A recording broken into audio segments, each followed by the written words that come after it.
बिस्मिल्लाहिर्रहमानिर्रहीम। अस्सलाम वालेकुम दोस्तों, खुश आमदीद कहते हैं आपको अपने ही यूट्यूब चैनल पर। अगर आप भी सऊदी अरब की ख़बर से बाखबर रहना चाहते हैं तो आपके लिए ये बहुत बड़ी इंपॉर्टेंट अपडेट्स है इस वीडियो के अंदर। तो फ्रेंड्स, अगर आप भी सऊदी अरब जाना चाहते हैं या छुट्टी पे गए हुए हैं या सऊदी अरब के अंदर मौजूद है कफ़ील सिस्टम, जो भी सिस्टम इस वीडियो के अंदर हम आपके साथ शेयर करेंगे, तो वीडियो को लाजम एंड तक देखिएगा। अगर आप हमारे इस चैनल पर नए मेहमान आए हैं तो चैनल को सब्सक्राइब करने के साथ साथ बेल के आइकन को लाजिम प्रेस कीजिएगा।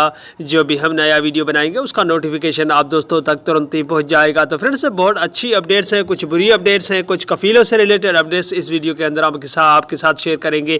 तो सबसे पहले आपके साथ एक एग्रीमेंट ख़त्म कफ़ील खरूज नहाई के हवाले से अपडेट है, इस वीडियो को शेयर करेंगे। बाकी अपडेट्स आपके साथ बाद में शेयर करें। तो फ्रेंड्स, सऊदी अरब में कोरोना, जैसे कि आपको पता है, वायरस के फैलाव को रोकने के लिए नाफिज लॉकडाउन के खात्मे के बाद हालात मामूल पर आने लगे हैं।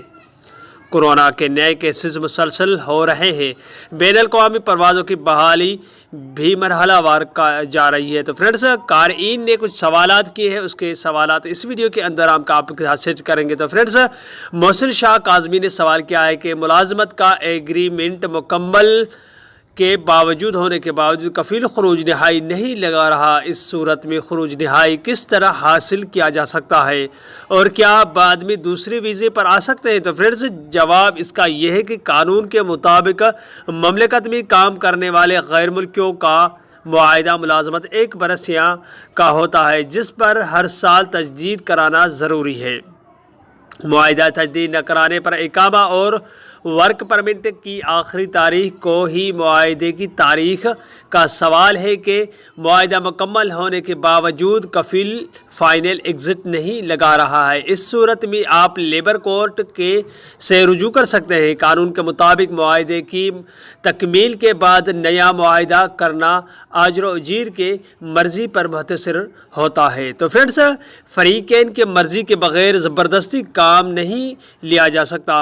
इसलिए अगर आप मुस्तक़बिल तौर पर वापस जाना चाहते हैं तो खरूज नहाई के लिए लेबर ऑफिस से रुजू कर सकते हैं। ताहम इस अमर का ख्याल रखें कि अगर कफ़ील कोई ऐसी शर्त दर देता है कि जिसमें मखसूस मुद्दत की पाबंदी आयद की गई हो तो इस सूरत में उस मुद्दत पर मुकम्मल करने के पाबंद होंगे।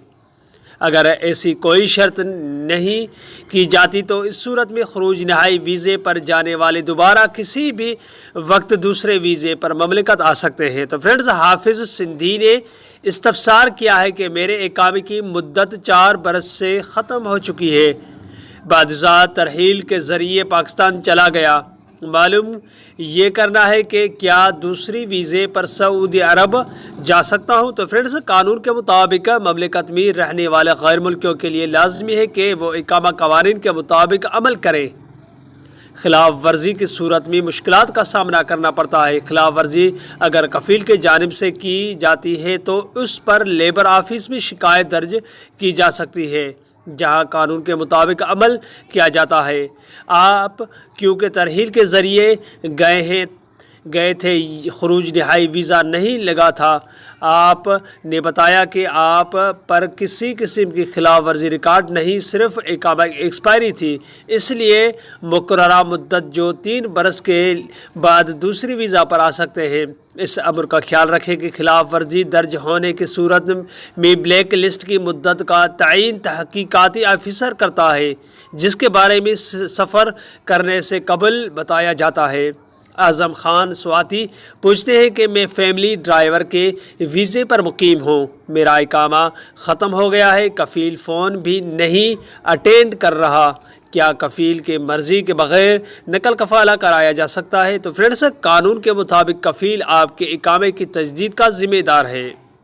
इकामा की मुद्दत ख़त्म होने के बाद 3 दिन बाद जुर्माना आयद किया जाता है। अगर दूसरे बरस भी इकामा वक्त मुकर्रर पर तजदीद न कराया जाए तो जुर्माना डबल करके 1000 रियाल के कर दिया जाता है।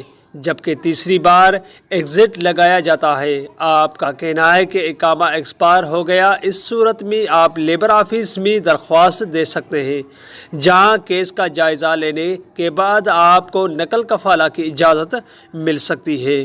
جہاں تک کفیل کی مرضی کے بغیر نقل کفالہ کی بات ہے تو وہ ممکن نہیں، کیونکہ آپ فیملی ڈرائیور کی ویزے پر ہیں، جس کے لیے وزارت افرادی قوت کے قوانین مختلف ہیں۔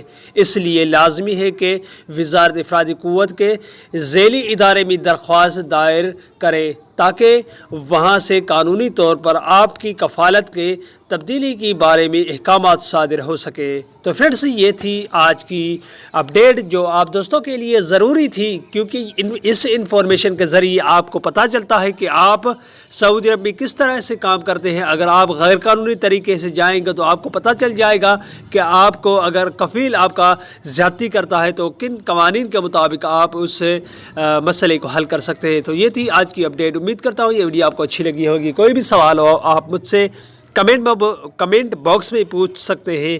یہ تھی آج کی اپڈیٹ۔ اگلے ویڈیو تک اپنا بہت سارا خیال رکھیے گا اور ہمیں اپنے دعا میں یاد رکھیے گا۔ تب تک کے لیے السلام علیکم ورحمۃ اللہ وبرکاتہ۔ پاکستان زندہ باد۔